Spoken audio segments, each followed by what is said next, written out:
नमस्कार दर्शकों, आइए आज सुनते हैं एक कथा।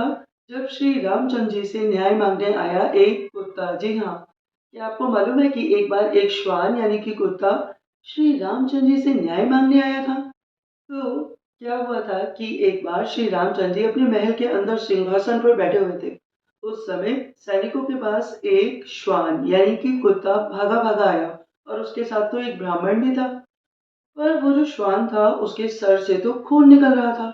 तो वह श्वान सैनिकों के पास आकर कहने लगा कि मैं फरियादी हूँ, कृपया करके श्री रामचंद्र जी को कहिए कि वो मेरी बात सुने, मैं फरियाद लेकर आया हूँ। तो सैनिकों ने कहा कि अच्छा अच्छा, हम अभी जाकर श्री रामचंद्र जी को कहकर आते हैं, रुको। तो सैनिक अंदर गया, उससे संदेश दिया कि प्रभु आपके पास एक फरियादी कुत्ता आया है, वो कह रहा है कि मुझे फरियाद सुनानी है, मुझे श्री रामचंद्र जी से कुछ कहना है। तो श्री रामचंद्र जी ने कहा कि अच्छा। तो लक्ष्मण जी ने कहा कि प्रभु रुकिए, मैं जाकर देखता हूँ कि वो जो श्वान है वो आपसे क्या कहना चाहता है। तो लक्ष्मण जी बाहर आए और उन्होंने उस श्वान से पूछा कि बोलो, तुम्हें क्या कहना है श्री रामचंद्र जी से। तो वो श्वान बोला कि नहीं नहीं, मुझे अपनी फरियाद श्री रामचंद्र जी को ही सुनानी है। तो लक्ष्मण जी ने कहा कि अरे तो फिर तुम अंदर आ जाओ। तो इस पर श्वान ने कहा कि नहीं प्रभु, ये तो एक मंदिर है, ये अयोध्या महल नहीं, हमारा मंदिर है जहाँ पे भगवान राम रहते हैं। तो मैं यहाँ अंदर कैसे आ सकता हूँ? क्या प्रभु मेरी फरियाद सुनने के लिए मेरे पास आ सकते हैं? तो लक्ष्मण जी ने कहा अच्छा, मैं अभी जाकर तुम्हारी बात बताता हूँ। तो लक्ष्मण जी फिर अंदर गए और उन्होंने श्री रामचंद्र जी से कहा कि प्रभु, आपसे फरियाद करने के लिए एक श्वान आपको बाहर बुला रहा है। श्री रामचंद्र जी इतने सरल स्वभाव के हैं कि उन्होंने कहा रुको रुको लक्ष्मण, मैं आता हूँ। और वह जब बाहर गए तो उन्होंने देखा कि एक श्वान हाथ जोड़े खड़ा है। तो उन्होंने पूछा कि बोलो श्वान, तुम्हें मुझसे क्या शिकायत करनी है, तुम्हारे पास क्या फरियाद है मुझसे कहने के लिए। तो उस बेचारे श्वान ने बोला कि हे प्रभु, मेरे साथ बहुत अन्याय हुआ है, मेरे साथ बहुत अन्याय हुआ है, ये देखिए मेरे सर से कितना रक्त निकल रहा है। तो श्री रामचंद्र जी ने देखा कि ओह, इसके सर से तो बहुत ज्यादा रक्त निकल रहा है। तो उन्होंने पूछा कि तुम्हें ये किसने मारा है कि तुम्हारे सर से खून निकल रहा है। तो उस श्वान ने यानी कि उस कुत्ते ने बोला कि प्रभु, मुझे इस ब्राह्मण ने बहुत जोर से सर पे पत्थर मारा है। मैं आपको पूरी बात बताता हूँ, प्रभु मेरे साथ न्याय कीजिए। मैं आपको बताता हूँ कि मैं बहुत आराम से बैठा हुआ था, बल्कि सो रहा था। उस समय ये ब्राह्मण देवता वहां से जा रहे थे, किंतु मालूम नहीं इन ब्राह्मण देवता को क्या हुआ। इन्होंने इतना मोटा एक पत्थर उठाया और बहुत जोर से मुझे दे मारा। वो पत्थर मेरे सर पे लगा, ये देखो प्रभु, मेरे सर से। श्री रामचंद्र जी ने कहा मैं देख सकता हूँ, तुम्हारे सर से तो बहुत अधिक खून बह रहा है। तो भगवान राम ने उस ब्राह्मण से पूछा कि ये तुमने क्या किया, तुमने इस श्वान के सर पर पत्थर क्यों मारा। तो वो ब्राह्मण बोला कि प्रभु, मैं सरयू नदी में नहाकर एकदम भगवान राम आपका नाम लेते हुए राम राम करता हुआ जा रहा हूँ और मुझे रास्ते में ये श्वान दिख गया। तो ये अपवित्र श्वान, ये नीच योनि वाला। तो मैंने एकदम राम राम राम राम ऐसे करके मैं निकल रहा था, पर मैं इससे डर गया था। मैंने वहां से पत्थर उठाया और इसके सर पे दे मारा। तो वो श्वान बोला कि प्रभु, मेरा क्या कसूर है, यदि मैं श्वान के रूप में मैंने जन्म लिया है, यानी कि अगर मैं कुत्ते के शरीर के अंदर हूँ, तो इसमें मेरा क्या कसूर है, इन ब्राह्मण देवता ने मुझ पे पत्थर क्यों मारा। तो श्री रामचंद्र जी ने कहा कि अरे ब्राह्मण देवता, आपको ऐसा नहीं करना चाहिए था। क्या आप अपने कर्मों पर अपनी नजर नहीं रखते? क्या आपको मालूम नहीं है कि पाप और पुण्य यहीं पर होगा?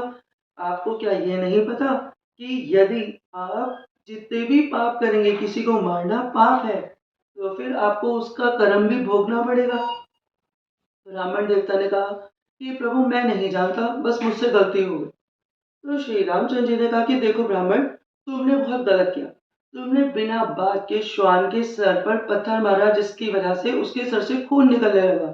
पर अब मैं श्वान तुम्ही से पूछ रहा हूँ कि तुम इस ब्राह्मण को सजा सुनाओ, क्योंकि इस ब्राह्मण ने तुम्हारे सर से रक्त निकाला है, तुम्हें मारा है। तो वह जो श्वान था वह बोला हाँ प्रभु, मैं सजा देना चाहता हूँ। मैं चाहता हूँ कि ये जो ब्राह्मण है, अयोध्या नगर के बाहर एक मठ है जो कि खंडर बन चुका है। मैं चाहता हूँ कि प्रभु राम, आप इस ब्राह्मण को उस खंडर का यानी कि उस मठ का अधिकारी बना दे। अभी बना दे प्रभु आप। तो श्री रामचंद्र जी ने कहा हाँ हाँ ऐसा ही होगा। तो श्री रामचंद्र जी ने आदेश दिया कि हाथी घोड़े बाजे गाजे के साथ इस ब्राह्मण को लेकर जाओ और इसे अयोध्या नगरी के बाहर जो मठ है वहां का अधिकारी बना दो। ब्राह्मण इतना खुश हो गया कि जोर जोर से जय श्री राम करने लगा और बहुत ही खुशी के साथ प्रसन्नता पूर्वक हाथी पर चढ़ गया और भगवान की जय करते हुए वहां से चला गया। तो फिर श्री रामचंद्र जी ने उस श्वान यानी कि उस कुत्ते से ये पूछा कि हे श्वान मुझे ये बताओ कि उस ब्राह्मण ने तो तुम्हारे सर पर पत्थर मारा था, तुम्हारे सर से तो खून निकल रहा था, तुम तो उसे दंड देना चाहते थे, पर तुमने तो उसे मठ का अधिकारी बना दिया। ये कैसी सजा थी तुम्हारी? मुझे तो कुछ समझ नहीं आया। तो इस पर उस श्वान ने मुस्कुराते हुए कहा कि प्रभु मैं आपको बताऊं, मैंने उसे ये सजा इसलिए दी क्योंकि आज तो मैं श्वान के जन्म में बैठा हूँ, यानी श्वान के शरीर के अंदर बैठा हूँ, पर इससे पहले मैं ब्राह्मण था और मैं उस ही मठ का अधिकारी था जिस मठ के अधिकार के लिए मैंने आज आपसे कहा कि उस ब्राह्मण को दे दो। तो प्रभु पिछले जन्म में मैं एक ब्राह्मण था और अयोध्या के बाहर मठ का अधिकारी था। मैं क्या करता था कि लोग जो भी दान पुण्य करते थे मैं उस दान पुण्य फल फूल मतलब कि मैं सब ले लेता था, किंतु मैंने कभी भी देश की उन्नति राज्य की उन्नति या अपने परिवार की उन्नति के लिए उस धन को नहीं लगाया, बल्कि मैं अपने लोभ लालच में ही लगा रहा और मेरी लालसा बढ़ती ही जा रही थी। इस बीच में कब मृत्यु को प्राप्त हो गया मुझे पता भी नहीं चला। और प्रभु आपको मालूम है कि लालच के चलते मुझे नीच योनि यानी कि जो है श्वान की योनि एक कुत्ते की योनि में जन्म मिला। तो श्री रामचंद्र जी ने कहा अच्छा तो इसलिए तुमने उस ब्राह्मण को। श्वान ने कहा प्रभु इससे अच्छी क्या सजा होगी, अगर आप सजा देते तो आप तो शायद उसे 2 दिन का कारावास देते ना, किंतु मैं चाहता हूँ उसे उम्र भर का कारावास मिले, वो भी वही गलतियां करेगा प्रभु जो गलतियां मैंने की थी। तो फिर वो श्वान बनकर या उससे भी नीच योनि में पैदा होगा। तो भगवान श्री राम ने लक्ष्मण जी को देखा, लक्ष्मण जी श्री राम को देखकर मुस्कुराने लगे और जो श्वान था उसने भगवान को प्रणाम किया कि धन्यवाद प्रभु।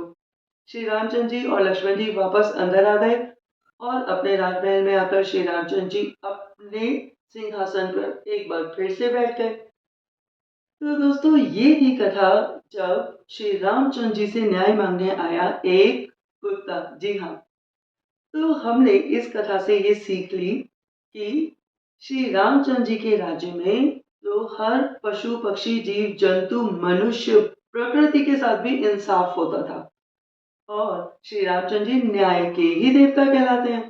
तो श्री रामचंद्र जी जो है वो सबको एक नजर से देखते हैं और हमने ये भी सीख ली कि अगर कोई देश का राजा होता है तो वो जीव जंतु पशु पक्षी का भी राजा होता है, केवल मनुष्य उसकी प्रजा नहीं होते, वो प्रकृति का भी उस वक्त के लिए राजा होता है। हमने इस कथा से ये भी सीख ली कि उस श्वान ने श्री रामचंद्र जी से क्या कहा। उस श्वान ने श्री रामचंद्र जी से ये कहा था कि मैं तो इस समय एक श्वान के शरीर के अंदर हूँ।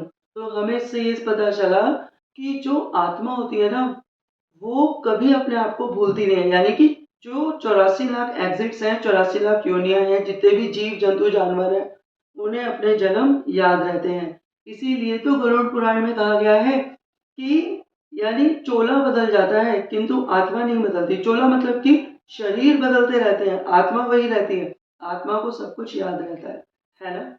और ये जो कथा है यानी कि जो त्रेता युग था जब श्री रामचंद्र जी का युग था तो उस समय तो जीव जंतु जानवर पशु पक्षी पेड़ पौधे सब बात करते थे। इसका तो प्रमाण है कि हमने देखा कि जब श्री रामचंद्र जी वनवास गए थे तो सारे ही जो जानवर थे उन्होंने ही तो भगवान राम की मदद की थी, है ना। तो आप सब लोगों ने मुझे बहुत ही प्रेम पूर्वक सुना। आपके अंदर बैठी आत्मा आपकी ऊर्जा शक्ति को मेरा बारंबार प्रणाम है। बहुत बहुत धन्यवाद, बहुत बहुत धन्यवाद।